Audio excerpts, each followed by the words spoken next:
From Southwest Florida, you're watching Fox 4 News at 6.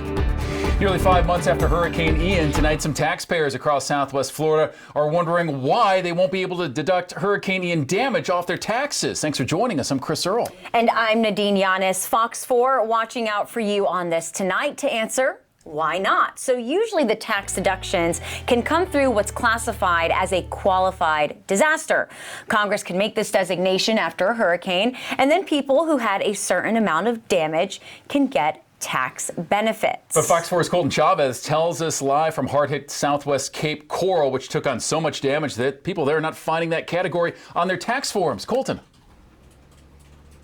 Yeah, Chris, so that qualified disaster benefit leaves people, like you just said, here in Cape Coral to deal with piles of rubble like this, and they say that benefit would have been some extra cash they could have used to help them rebuild. Nobody has said a word about it. Right. You know, except I'm going, oh my goodness. That silence has Connie Mum worried, whose home suffered Ian damage, comes after Congress never declared the hurricane what's called a qualified disaster. Tax expert Eric Higginson says since Congress never did that, beyond your standard deduction, you can't add another deduction called a casualty deduction if Ian costs you more than $500. So that would be whatever, losses you sustained as a result of the hurricane, less your insurance reimbursements, less your FEMA reimbursement, if you got one, and then minus $500. And since that's not happening, take a look at all this post-Ian clutter now filling up Connie's desk to understand the impact. Started their file, FEMA, my UPC, house insurance, Allstate, my flood insurance. How do you keep track of all this?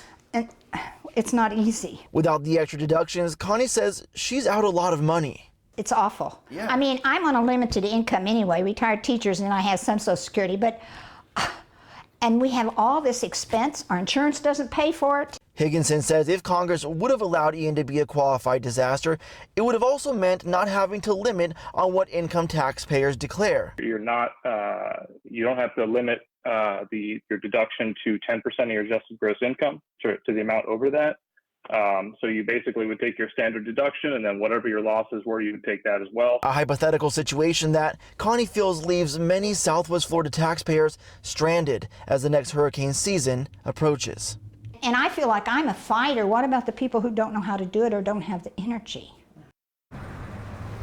And that question you just heard, something that I've been working all day to get an answer from our state leaders, from Congressman Byron Donalds to Senator Marco Rubio and Senator Rick Scott. And as of right now, we have yet to receive their response, but you can trust Fox 4 to give you that answer both online and on air. Live in Cape Coral tonight, Colton Chavez, Fox 4.